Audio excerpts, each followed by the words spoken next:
पवन सिंह को गुरु मानता हूँ और ये गाना आप सबको ज़रूर पसंद आएगा, तो अपना प्यार ज़रूर दीजिएगा।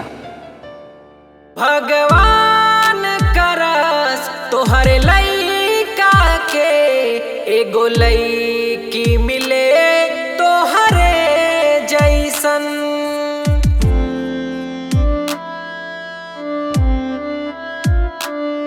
भगवान करस तोहरे लइका के एगो लइकी मिले तोहरे जैसन। शायद तब तोहरा पता चली धोखा के दर्द होला कैसन।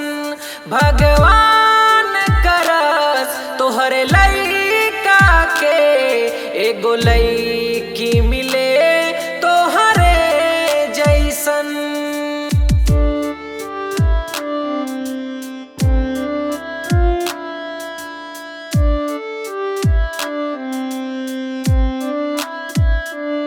अपने आशिक के दर्द पे हंसतारू, अपना बेटा के दर्द पे रो देबू हो। समझ लो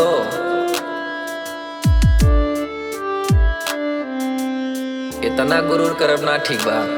सब कहत रहे तोहरे बारे में हो, बाकी हमके ना लागल कि छोड़ देबू हो। तोहरे चलते ही जिंदगी लागता सुन जान अब जहरे जैसा।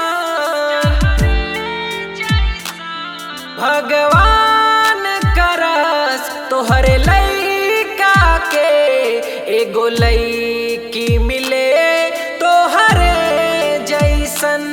भगवान करस तोहरे लइका के एगो लइकी